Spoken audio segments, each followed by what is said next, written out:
Hello and welcome back to part 40 of the Star Wars Knights of the Republic Let's Play series. I'm your host, Revan here. We had just landed on Korriban. I'm not really, I'll figure out how to pronounce it when we're on the planet. I think it's Korriban. But let's talk to Carve here, who had to strip down to prevent the game from crashing. I'm not making that up. What do you need? You want to talk? Talk about what? The only thing I want to do right now is find Dustle. If he's alive, there's just nothing else I want to think about. I'll understand if we can't look for him right now, but if we could, it would be a huge load off my mind. Well, Dustle, he is actually on Korriban, so we'll find him here. Let's go talk to some more party members about them finding out that I'm Revan. How's Zalzbar? How you doing? How do you feel about me being Revan?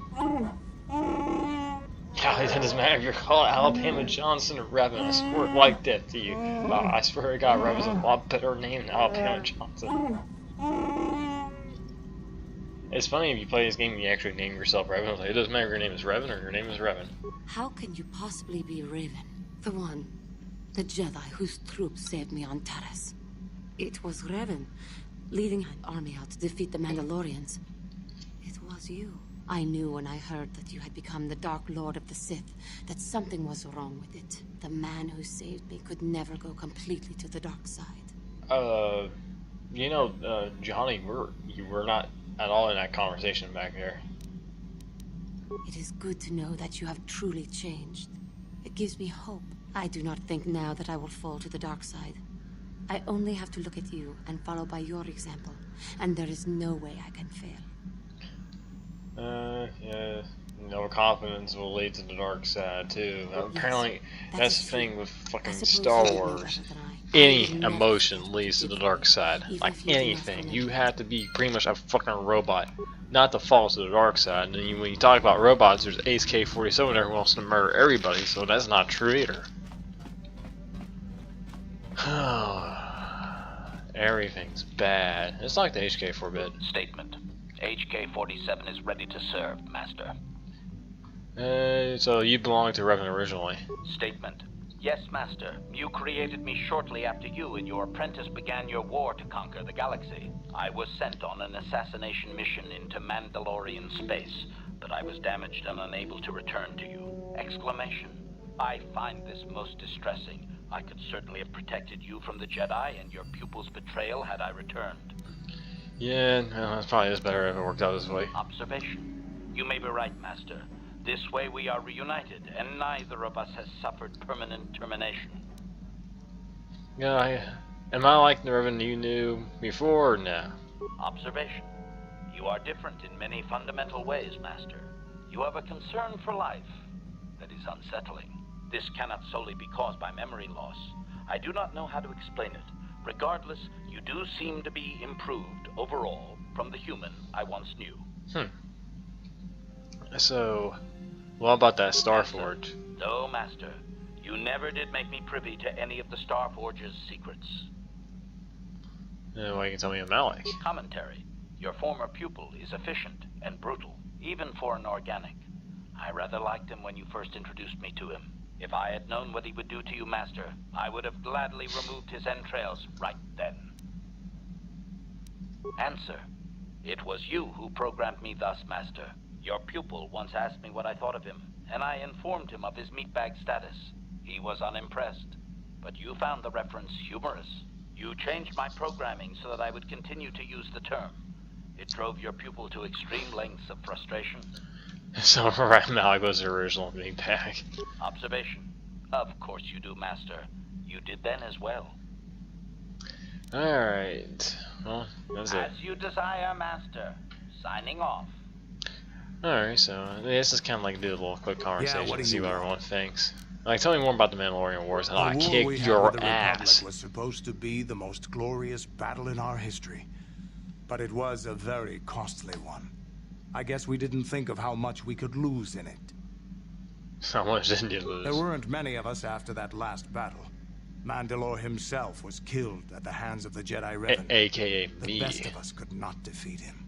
After that last battle, those of us that survived were stripped of our weapons, our armor, and our basilisks. The Republic's forces destroyed them while we were forced to watch. Those who hadn't fled earlier were left with nothing to call their own, No weapons, no armor. Only the honor of having fought in the battle we just lost. For many, this was not enough.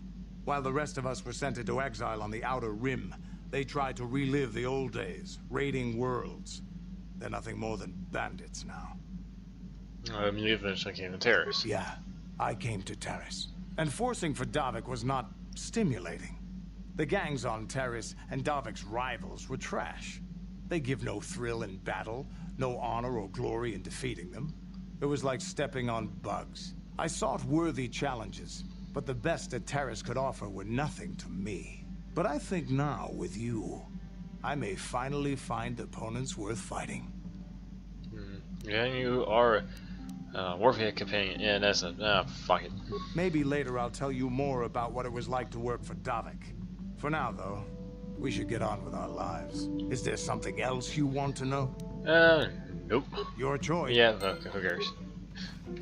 Let's see, who else can I talk to? Oh, there's Mission over here. Hey, Mission, what's up? Hey there, what can I do for you? You want to talk about me being Revan?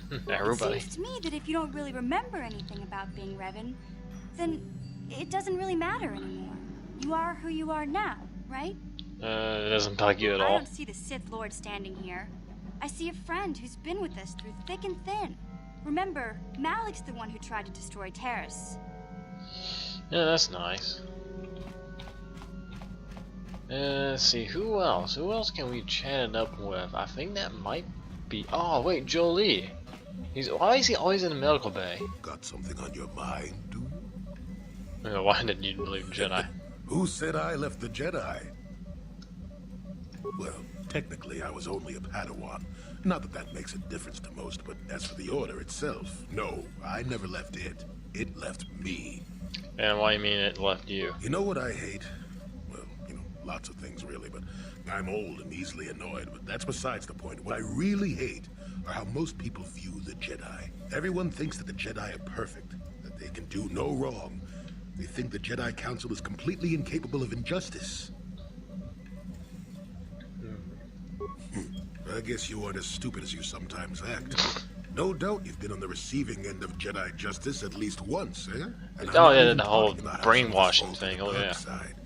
No, that's plenty indication of our fallibility, but it's something else entirely. No, I'm talking about how more than often not, your average robe-wearing Jedi can try to do the right thing and still be completely wrong. Oh, no one can be right about everything. That's true, but it's not what I meant. I guess I'm not being clear, am I? No, Come not to really. think of it, I don't have to be clear. Someone my age is entitled to ramble, damn it. But for your sake, I'll try to explain. I'll tell you a little tale about a Jedi master I once knew. Hortath, I think. Or was it Hortoth? I could never get it straight. Go on, I'll listen because I got time to kill apparently. Where was I then? Oh yes, Master Hortath.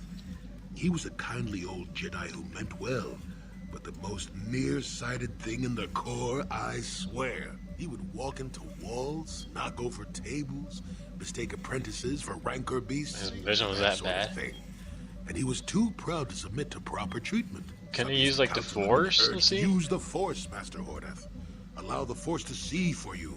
But he refused to believe that his eyes were failing. He simply squinted more and more as the years went on. The other Jedi resignedly passing it off as the amusing quirk of a compassionate old man.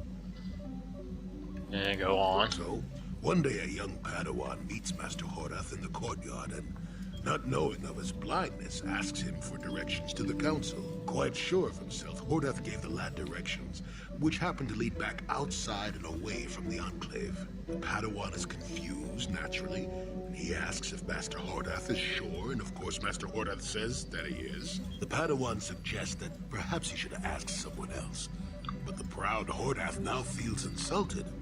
He tells the Padawan to take the route he prescribed and no other. Rather dejectedly, the Padawan did as he was told, and so ended up leaving the Jedi Order forever. It was decided that the boy's fate was to leave the Order anyway, though whether that was out of respect for Hortath or because the boy went on to something else, we'll never know. So what does the Padawan leaving the Jedi have to do with the Jedi leaving you? Not much. I never knew the Padawan nor met Master Hortath himself. He was before my time. The tale is about blindness, and I thought the point was clear.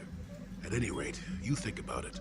You're the one who asked why the Jedi left me, remember? Now let's get going. My feet are itching for a good run. Oh, that's probably from the lack of shoes. No, wait, never mind. You do. Why are you wearing shoes? What are those? Like, it's just like fucking. It's like the fucking Iron Man shoes. Oh, I think I took way too long talking to everybody, so I'm probably gonna cut this as a little separate sub video. So in part 41, we'll go on Korriban. Alright. Let's see who I'm gonna take with me here. Let's take Julie. Nope, there we go. And Car. Alright guys, so we'll see you on the next video where we actually go on Korriban. So Korriban, whatever. Alright, bye!